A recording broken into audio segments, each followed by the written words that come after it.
They called me finished before I even learned how to sit up again. Not broken-hearted, not unlucky, not even tragic, just finished. I remember the exact moment it hit me, lying under fluorescent hospital lights listening to someone I once loved explain my life away like a bad investment. And in that moment, I realized something simple and terrifying at the same time. People don't wait for facts. They wait for weakness. My name isn't important anymore, so let's just say I'm Claire.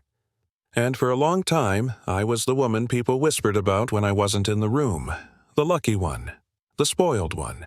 The one who had it easy. Funny thing is, no one says that once you're flat on your back and can't feel your legs.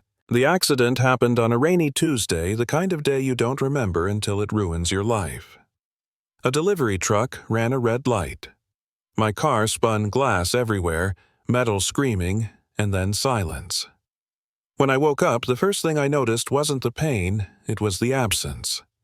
My legs felt like they belonged to someone else. Doctors used careful words, optimistic words, but their eyes told a different story.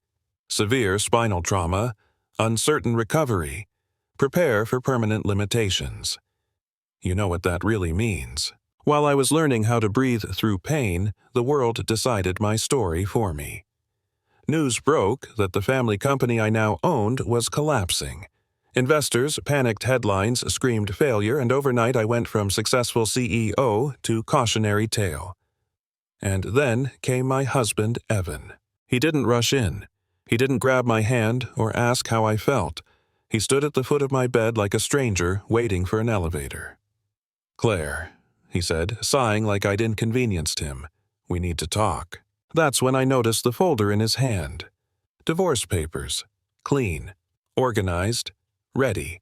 And standing just a little too close to him was Lily, my best friend since college, the woman who knew every secret I'd ever cried about at 2 a.m. She didn't look at me. Not really. Evan didn't yell. That would have required emotion. He spoke calmly, precisely like a man explaining a spreadsheet. "I can't live like this. I didn't sign up to be a caretaker. You can't walk the company's gone and I need to move forward." Lily squeezed his arm and added softly, "This is really for the best. You should focus on healing.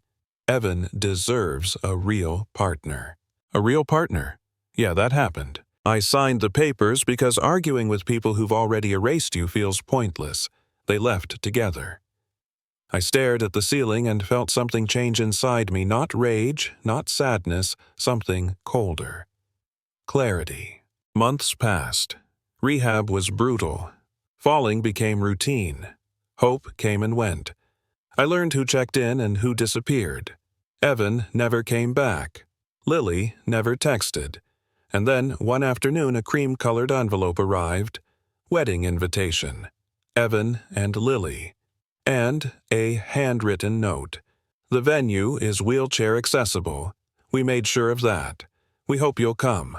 That wasn't kindness, that was a dare. I laughed out loud alone in my apartment because when people think they've won, they get sloppy. I picked up the phone and made a few calls to people who never left my side. "I'm coming," I said, and I'm walking in. Here's what Evan didn't know. My recovery was never hopeless. Hard, yes. Painful, absolutely. But not hopeless. And here's what Lily didn't know. The company never collapsed. We staged a fall so convincing that even industry experts bought it. Assets protected. Employees safe. The story of failure was theater, and Evan was the perfect audience. On the day of the wedding, the room was full of people who believed Evan's version of events. The brave man who escaped a failing marriage. The loyal woman who stood by him. Music played, smiles everywhere. Someone laughed near the aisle. Then the doors opened. I didn't rush. I didn't limp. I walked steady, slow, intentional. The room shifted.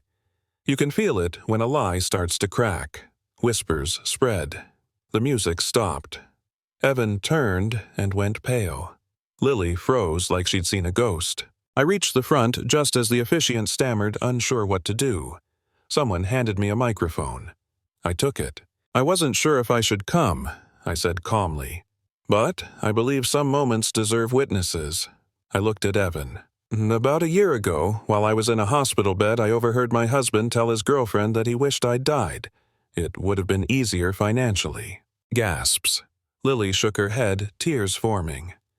Evan opened his mouth, nothing came out. That girlfriend, I continued, was my best friend. Silence. Heavy, thick silence. I heard everything, and I learned everything. I explained the fake collapse, the protected assets, the money Evan drained from our shared account the moment he thought I was helpless. That company you built, I said, looking him dead in the eye, was funded by stolen money. People stood up. Phones came out.